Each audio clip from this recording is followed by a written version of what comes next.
Okay, now we're going to move on to functionalist explanations of social inequality in class.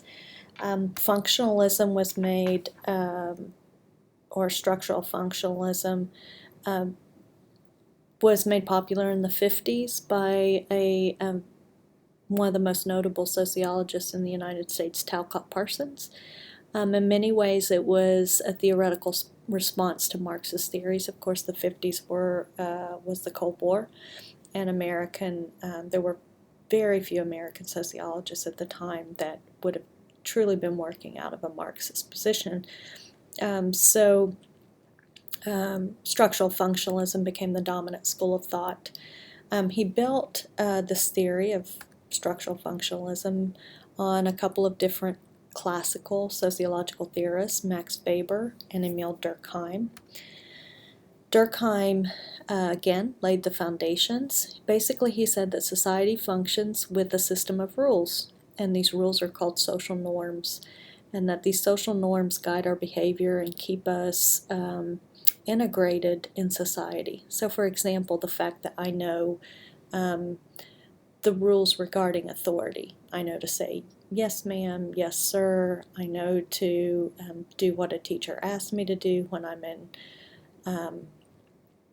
high school or middle school, or I know that I need a job and that I need to dress in a particular way to the job. All these things are social norms, just basic rules of behavior, which work to use all of that.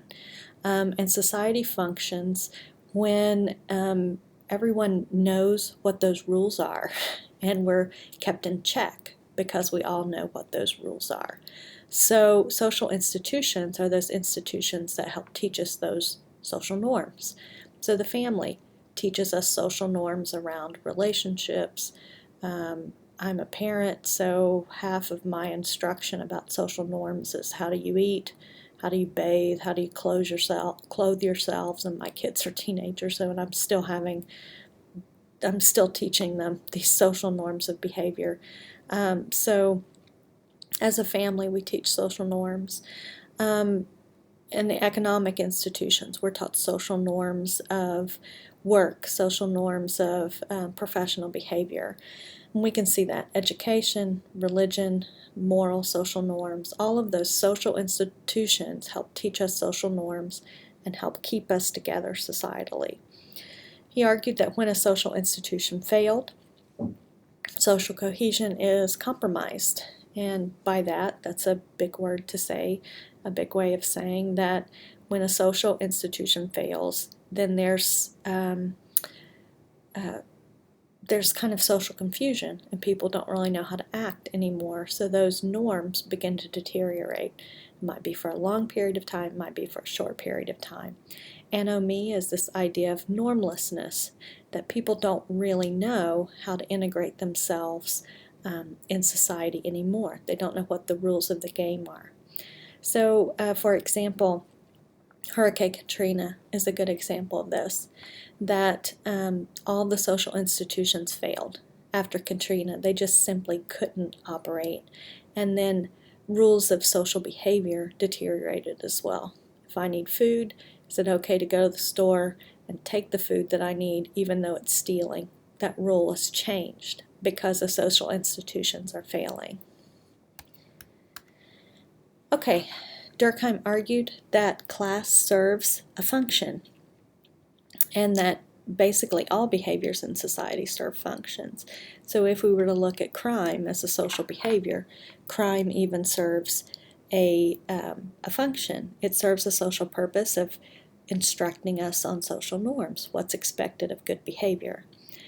Class serves the function necessary in society too, and this is where structural functionalist explanations of social inequality come into effect. Class serves the function. So all of those social institutions do something. They address a social need. The government addresses a social need.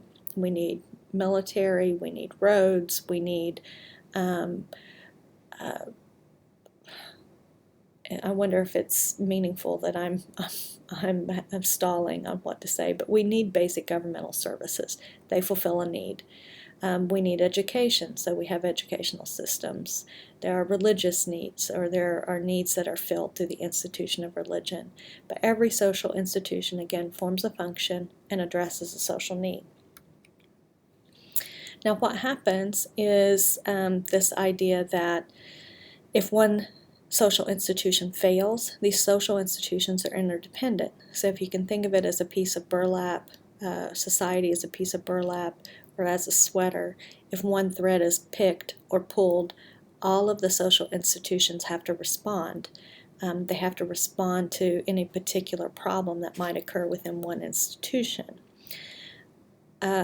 Parsons argued that there is such thing as functional equivalence, that if there's a problem in one social institution, the other social institutions will help accommodate or help address those needs that that institution isn't able to.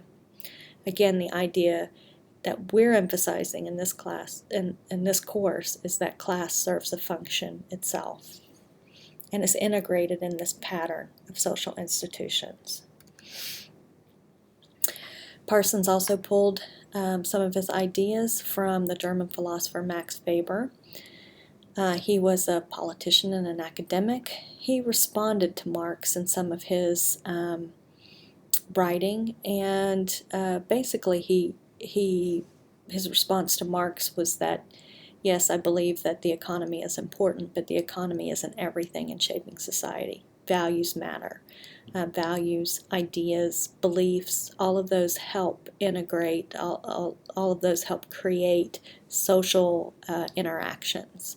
So he studied social institutions like the economy, but then he also looked at religion. And in particular, one of his primary works is The Protestant Ethic and the Spirit of Capitalism, and that he looked at how economics and culture work together, or how religion influences the economy. What does this value system, and the main question is, how is it this value system, how is it influencing and shaping the economy, and whether a particular economy is successful or not successful. He argued that the Protestant ethic was necessary for capitalism to grow, and he used the United States as an example. Basically, he argued that the Puritans and early Protestant theology, particularly Calvinist theology, was necessary for capitalism to succeed in the United States. Now, Calvinism is a faith in which salvation is seen to be predetermined.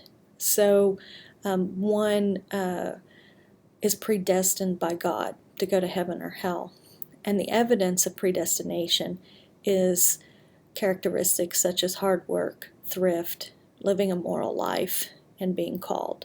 Now, I'm simplifying this a lot. If any of you are have studied Calvinism, you'll know that this is incredibly simplified.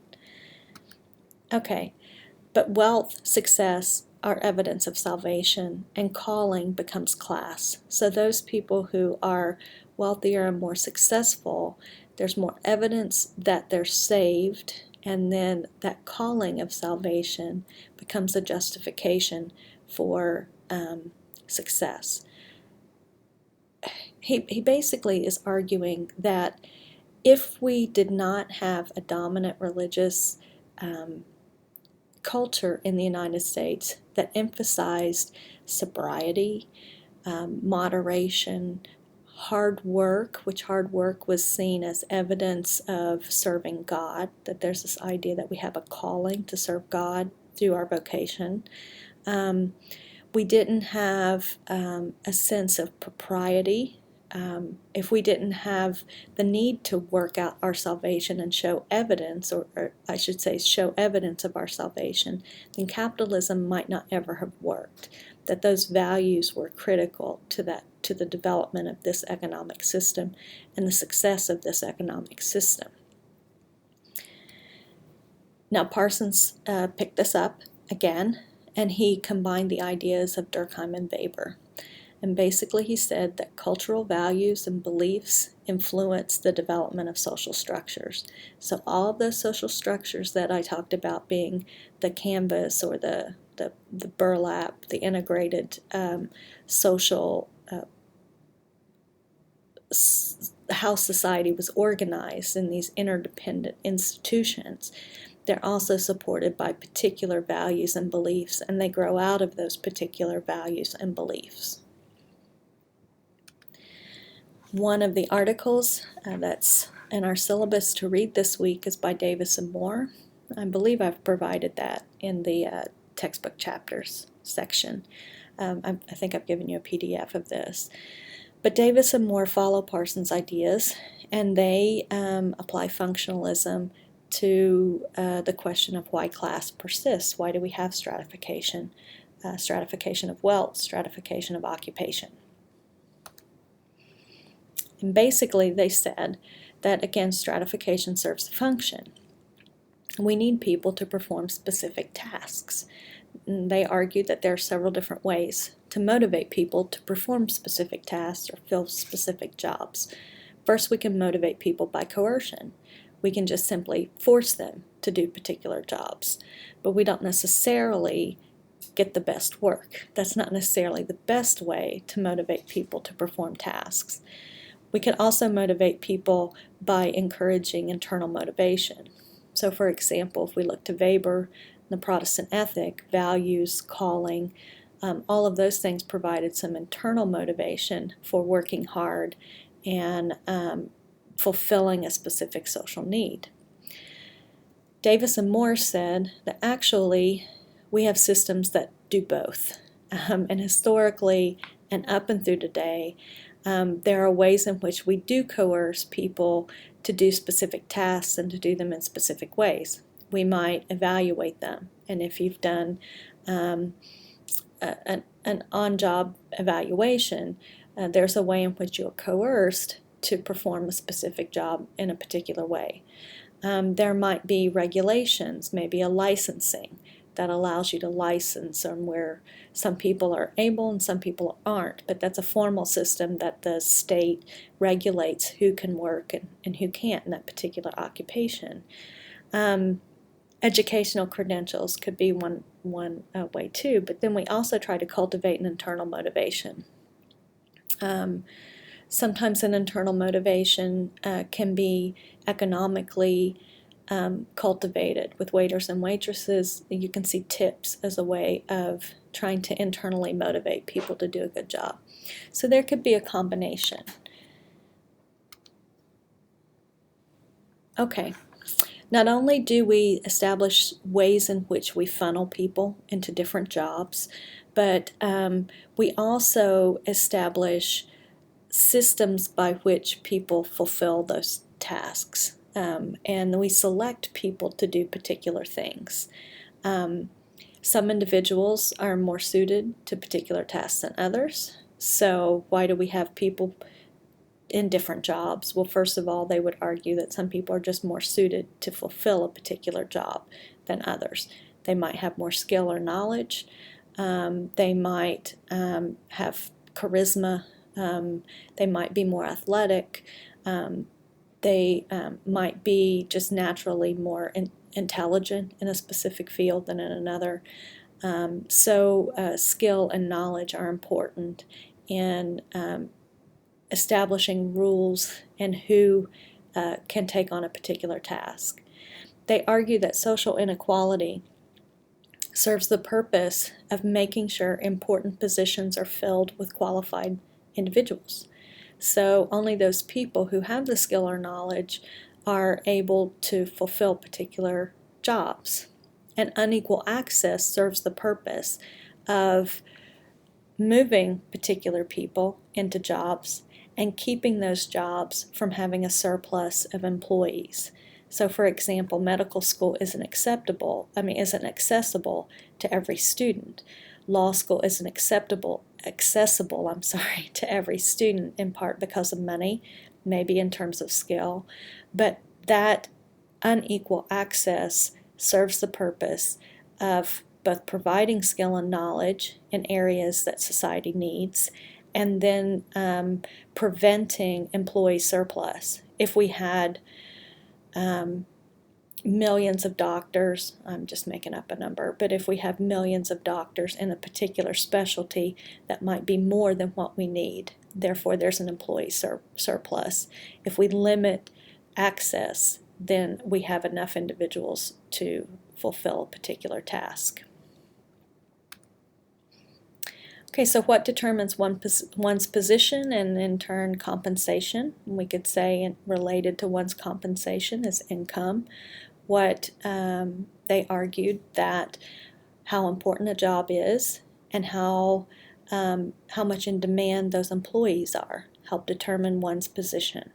So functional importance, is this job important, and scarcity of personnel. Do we have enough people available to do this job? They argue that positions with the highest rank are the ones that require specific talents and skills, things that not everyone can do. So someone who's acquired a specific skill would be rewarded more than someone who doesn't have that skill. People are rewarded, or they have higher rank or higher incomes when that skill set is scarce or difficult to acquire. Using them in medical school, becoming a neurosurgeon is difficult, one in terms of time, and then there is a particular set of skills that's required, and not everybody has those skills. So one's contribution or one's investment in obtaining skills that are necessary but rare, would be positively correlated with one's rank and income. Positions of higher rank garner the most rewards. So those people who are able to develop very specific skills, particularly when those skill sets are scarce or difficult, reap the most rewards. Okay. Just really quickly, as a little mental exercise, I'd like for you to think critically about those assumptions. What does influence income? What does influence rank? Basically, some of the questions that I would counter Davis and Moore with is if compensation is connected to the importance of the job, are there jobs that are important but don't necessarily require a lot of skill, but they have to be fulfilled? Are there unimportant jobs that require a lot of talent or training? The first one you might think, well, yes, certainly sanitation workers, that's a highly important job. If that's not fulfilled, then there are some real social consequences from that, some real problems. Not all of them require skill, but still, they're highly important jobs. Are there unimportant jobs that do require a lot of talent and skill? And then do high-ranking positions always require more talent, skill, or education? So these are some of the questions. I mean, maybe you can think of an example of a high-ranking position that doesn't really always require more talent or skill, but other things are coming into play to cause someone to be put in that position. Maybe someone who inherits wealth might end up at a high-ranking position, where someone who doesn't have wealth can be equally talented or skilled, but not move into a position simply because social networks are also playing a role. So think about some jobs and compensation and rank, and try to determine for yourself, do you agree with Davis and Moore, or are you more likely to disagree with them?